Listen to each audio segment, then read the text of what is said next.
नमस्कार मित्रांनो, मोरांबा मालिकेच्या आजच्या भागामध्ये रमाकांत काका हे पार्वती आजीला म्हणतात की अक्षय घरी परत आला हे रमाला कळवायला हवे. तेव्हा लगेच पार्वती आजी म्हणते की तुला कसली रे इतकी घाई, काही गरज नाही त्या रमाला सांगण्याची.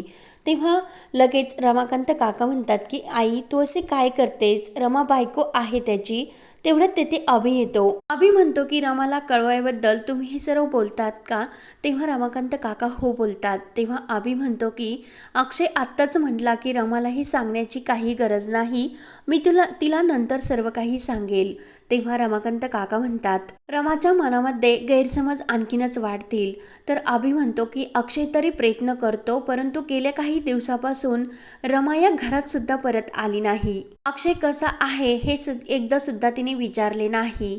तेव्हा पार्वती आजी म्हणते की बघ ना, तिने काही अक्षयची विचारपूस सुद्धा केली नाही. तिचा इगो किती मोठा आहे तिच्या पुढे.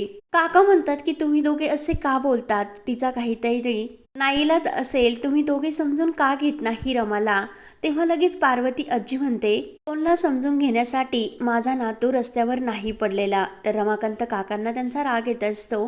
त्यानंतर इकडे अक्षय आपल्या रूममध्ये काहीतरी पेंटिंग तयार करत असतो आणि त्यामध्ये कलर भरत असतो. अक्षयने ग्रीटिंग कार्ड मस्त असे सजवलेले असते आणि त्यावर रमा मला माफ कर, माझी चूक झाली असे सॉरी बोलून तो ग्रीटिंग कार्ड तो लिहित असतो. तेवढ्यात रेवा येते आणि रेवा म्हणते की अक्षय काय करतोस. तेव्हा लगेच अक्षय ते ग्रीटिंग कार्ड ठेवून देतो आणि रेवा त्याला म्हणत असते की अरे तुझ्या गोळ्या औषधांची वेळ झाली, म्हणून ती काही गोळ्या अक्षयला देण्यासाठी लागते. अक्षय लगेच हात वर करतो, माझे हात तर चांगले आहे आणि वेळाचे महत्त्व काय असते हे मला सुद्धा समजते, तुझी काही गरज नाही. तेव्हा लगेच रेवा त्या गोळ्या आणि औषधं परत जागच्या जागी ठेवून देते आणि अक्षय तुला जर काही हवं असलं तर मला नक्की सांग, प्लीज स्वतःला तू असे एकटं समजू नको. तेव्हा लगेच अक्षय रेवाला म्हणतो की मला आत्ता एक गोष्ट हवी आहे. तेव्हा लगेच रेवा खुशून विचारते की काय अक्षय. तेव्हा लगेच अक्षय म्हणतो की एकांत, म्हणून मला एकांत दे आणि जाताने दरवाजा बाहेरून लावून घे. रेवाचा खूप अपमान होतो आणि रागाने ती तिथून निघून जाते. त्यानंतर अक्षय परत ते ग्रीटिंग कार्ड आपल्या हातामध्ये घेतो आणि त्याकडेच बघत तो खुश होत असतो. त्यानंतर इकडे रमा आपली बॅग काढते आणि त्यातून काही साड्या काढून ती फेकून देत असते. पंकज काका हे सर्व बघत असतात. तेव्हा त्या बॅगमधून एक अक्षयचा फोटो रमाच्या हातात येतो आणि त्या फोटोकडे बघत ती खुश होत असते. मात्र तिला रेवाक ते खाली वाकल्याचे हॉस्पिटलमधील क्षण आठवतात आणि जेव्हा अक्षय तिला म्हटलेलं असतो की ए बाई कुठे काय कधी वाकायचे असते, काही समजत नाही का, म्हणून रमाचा तो पुन्हा गैरसमज झाल्याचा तिला आठवतो आणि लगेच जोराने ती अक्षयचा फोटो फेकून द्यायला लागते. पंकज काका तिच्या हातातून तो फोटो घेतात आणि रमा हे काय करतेस तू. तेव्हा रमा म्हणते की माणसं कधी केव्हा कशी वागतील हे काहीच सांगता येत नाही. तेवढ्यात कावेरी रमाजवळ येऊन बसते. तेव्हा लगेच पंकज काका म्हणतात की तू एक गोष्ट बघितली म्हणून इतका मोठा गैरसमज करून घेतला, परंतु हा नेमकं कुणी मुद्दामून तुला ही गोष्ट दाखवली नसेल ते कशावरून. घरातील माणसं खरंच खूप बदमाश आहे, कोणत्याही थराला ते जाऊ शकतात. तेव्हा लगेच रमा म्हणते की जे काही मला माझ्या डोळ्यासमोर आले ते मुद्दामून कोणी करत असेल असे मला नाही वाटत, पण तो फोटो तर खरा होता ना. तेव्हा कावेरी म्हणते की अगं रमा तो फोटो जुना होता आणि आत्ता सध्या तेथे काय काय चालले याचा फोटो मी तुला काढून तुला पाठवण्यासाठी सांगू का. काका म्हणतात की रमा तू फक्त तुझ्या नवऱ्यावर विश्वास ठेव आणि ज्याच्याकडून हे घडलं आहे ना तोच फक्त तुला हे सर्व खरे सांगू शकतो. मी दारू जरी पित असलो तरी सुद्धा जग कसे आहे हे मी ओळखतो आणि मला तिथे फक्त एकच गोष्ट कळली, आपल्याला जेथे दिसते ना ते कुणीतरी मुद्दाम दाखवल्याचे मला ते समजते आणि दाखवलेल्या गोष्टी रमा कधीही खऱ्या नसतात. तेव्हा रमाच्या डोक्यामध्ये कुठेतरी प्रकाश पडतो. त्यानंतर इकडे अक्षय आपल्या रूममध्ये झोपलेला असतो. तेवढे तेथे रेवा परत येते आणि अक्षयने रामासाठी जे ग्रीटिंग कार्ड लिहिलेले होते ते ती हातामध्ये घेते आणि तू हे करत होतास का, आणि आता हे ग्रीटिंग कार्ड रमापर्यंत नक्की पोहोचेल म्हणून पार्वती आजी आणि रेवा एकमेकींकडे बघत एकमेकींना डन करतात. म्हणून रेवा आता ते ग्रीटिंग कार्डसुद्धा बदलणार असते. त्यानंतर इकडे रमा ही अक्षयचाच फोटो घेते आणि त्या फोटोकडे बघत तुमची किती वाट बघते, मला भेटण्यासाठी का आला नाहीत, तुम्हाला काय वाटतं की मी तेथे यावे, तुमचे पाय धरून तुमची माफी मागावी. मला काय वाटते की नेहमी बायकोनेच नवऱ्याला माफ करावे, तुम्ही सुद्धा पुढाकार घ्यायला हवात ना. तेव्हा लगेच रेवा ही दरवाजात येते आणि दरवाजावर काही टकटक वाजवते. तेव्हा मंगला मावशी रेवाला बघून म्हणते की काय निर्लज्ज बाई आहे, तू परत आलीस का. तेव्हा लगेच रेवा खुश होऊन म्हणते की हो हो, मला बघून इतके रिॲक्ट होऊ नको, मी एकटी नाही आले, माझ्याकडे एक सरप्राईज आहे. असे बोलून रेवा ही पार्वती आजीला आतमध्ये बोलावते. रमाला असे वाटते की अक्षय आला की काय, तर रमा खूप खुश होते. तर पार्वती आजी समोर येते आणि रमाला पार्वती आजीला बघून आणखीनच धक्का बसतो. तेव्हा रमा उठते आणि पार्वती आजीला म्हणते की तुम्ही का. तेव्हा पार्वती आजी म्हणते की हो रमा, कसे आहे की हल्ली अक्षय तुला कॉन्टॅक्ट करत नाही, पण त्यासाठी काही कारणे सुद्धा आहेत आणि त्याला तुला काही गोष्टी द्यायच्या, पण त्याला इकडे येण्याची इच्छा नाही, त्यामुळे त्या गोष्टी त्याने माझ्याजवळच पाठवल्या. तेव्हा पार्वती आजी रेवाला ते जे काही डिव्होर्सचे पेपर आणलेले आहे ते रमाच्या हातात देण्यासाठी सांगते आणि अगोदर ते ग्रीटिंग कार्ड रमा बघते. तिला खूप आनंद होतो आणि यांनी माझ्यासाठी ग्रीटिंग कार्ड पाठवले आणि त्यावर लिहिलेले असते की रमा प्लीज मला माफ कर, मी तुला कधीही विसरू शकत नाही. ते वाचून रमाला खूप आनंद झालेला असतो. तर पार्वती आजी म्हणते की अगं आणखीन तुझ्यासाठी काहीतरी त्याने गिफ्ट पाठवले, ते तरी बघ. तेव्हा रमा म्हणते की कसले कागद आहे हे, म्हणून ती ते चेक करत असते. तेवढ्यात लगेच रेवा म्हणते की डिव्होर्सचे. तर ते ऐकून रमाला मात्र खूप मोठा असा धक्का बसतो आणि कावेरी, मंगला मावशी, पंकज यांना सुद्धा. तेव्हा रमा म्हणते की हे सर्व काय आहे. तेव्हा लगेच पार्वती आजी म्हणते की माहीत नसेल तर सांगते की घटस्फोट.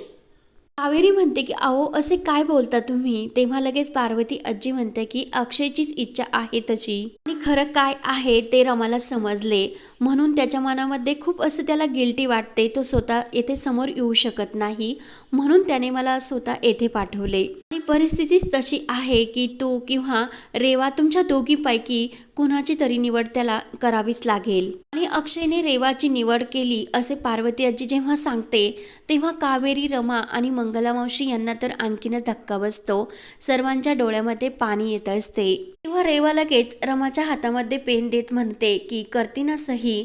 तेव्हा लगेच रमाला खूप राग येतो आणि रमा ते डिव्होर्सचे पेपर फेकून देते आणि जोपर्यंत ते येथे येऊन मला सांगत नाही सही करण्यासाठी, तोपर्यंत मी सही नाही करणार असे ती रेवाला सांगते.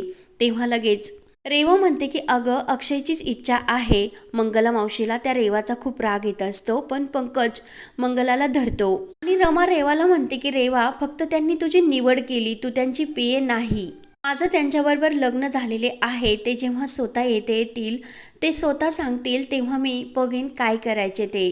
तेव्हा म्हणते की तो खूप बिजी आहे, तो नाही येऊ शकत. तेव्हा रमा म्हणते की हो बघितले ना मी हॉस्पिटलमध्ये, तुला पण आणि त्यांना पण, ते किती बिजी आहे ते तुला आवाज देत होते. तू गाडीतून खाली उतरली, फोनवर बोलण्याचे नाटक करत होती आणि खाली वाकून तुझा रुमाल घेण्याचे नाटक सुद्धा करत होती, म्हणजे प्रेग्नेंट असल्याचे नाटक.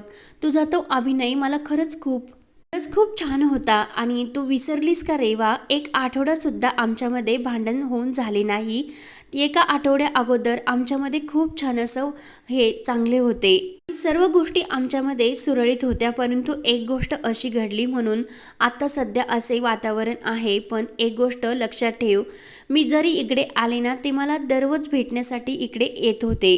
3 दिवसापासून ते इकडे आले नाहीत. काय झाले ते मला माहिती नाही, परंतु जोपर्यंत ते इकडे येत नाही तोपर्यंत नाही करणार. आणि एक गोष्ट रेवा, तू कटकारस्थान करत असते मात्र स्वतः, आणि काय वागतेस तू. दुपारी तर तू इथे मावशी मागे पळत होती आणि त्यानंतर हॉस्पिटलमध्ये जाऊन प्रेग्नेंट असल्याचे नाटक करते. तू काय वागतेस हे तुला समजते का. आणि तू जेवढे खोटं बोलतेस वागतेस ना, ते सर्व मला समजते. तुला हे सर्व करताना लाज वगैरे काही वाटत नाही का. तेव्हा म्हणते की रमा तू काय बोलतेस, मला काही समजत नाही. तेव्हा रमा म्हणत असते की ते स्वतः जेव्हा सांगतील त्यांच्या तोंडातून, तेव्हाच मी हे सर्व काही करेल आणि त्यांना इकडे पाठवून दे. माझा निरोप त्यांना सांग, नाहीतर मी स्वतःच येते तुझ्याबरोबर. आई आजी, मी स्वतः तिकडे घरी तुमच्याबरोबर येते, म्हणजे त्यांना माझ्या प्रश्नांची उत्तरं व्यवस्थित देता येईल आणि मला सुद्धा त्यांनी विचारलेल्या प्रश्नांची एकमेकांसमोर आम्हाला व्यवस्थित बोलता तरी येईल. पार्वती आजी म्हणते की नको कशाला ग, तो कामानिमित्त बाहेर गेलेला आहे आणि तो नक्की इकडे येईल, मी त्याला सर्व काही सांगते. म्हणून पार्वती आजी घाबरतच रेवाला चल म्हणत असते. तेव्हा पार्वती आजी आणि रेवा घाईने तिथून निघून जातात. तर रमा त्यानंतर कावेरीच्या मिठीत येऊन खूप रडत असते. त्यानंतर इकडे अक्षय आणि सीमा हे रूममध्ये असतात आणि अक्षयला ती गोळ्या देत असते. तेव्हा अक्षय गोळ्या घेतल्यानंतर रमाला भेटायला जाऊ का असे सीमाला विचारतो. सीमा म्हणते की काय अक्षय, अशा अवस्थेत जाणार का तू, आणि चल मी सुद्धा येते तुझ्याबरोबर. तेव्हा अक्षय नाही बोलतो आणि रमाने मला अशा अवस्थेत बघायला नको, पण आई, रमा मला नक्की माफ करेन ना गं, आणि ती घरी तर परत येईन ना नक्की. तेव्हा सीमा म्हणते की हो, रमा परत घरी नक्की येईल, आणि मी रमाला एकदा कॉल करू का. तेव्हा अक्षय नाही बोलतो. मी पूर्ण बरा झाल्याशिवाय कुणीही रमाला कॉल करू नका, मला तिची सहानुभूती नको, म्हणून अक्षयच्या डोळ्यामध्ये पाणी येत असते. तर हा भाग येथे संपतो. पुढील भागामध्ये सीमा ही रमाला फोन करून सांगते आणि आपला अक्षय, तर लगेच रमाला खूप मोठा धक्का बसतो आणि रमा धावतच मुकदमांच्या घरी येते. तर अक्षयचा तेथे फोटो लावलेला असतो, म्हणजे अक्षय गेला की काय. तेव्हा पार्वती आजी म्हणते की रमा, जे काही झाले ते तुझ्यामुळे, आणि समोर सर्वजण हे अक्षयच्या फोटोजवळ श्रद्धांजली व्यक्त करत असतात आणि अक्षयचा मृत्यू झाला हे समजतात, आणि ते सर्व समोरचे दृश्य बघून रमाला मात्र खूप मोठा असा धक्का बसतो. तेव्हा आता हे रमाचे स्वप्न असणार का, हे बघण्यासाठी आपल्या चॅनलला नक्की सबस्क्राईब करत राहा. धन्यवाद.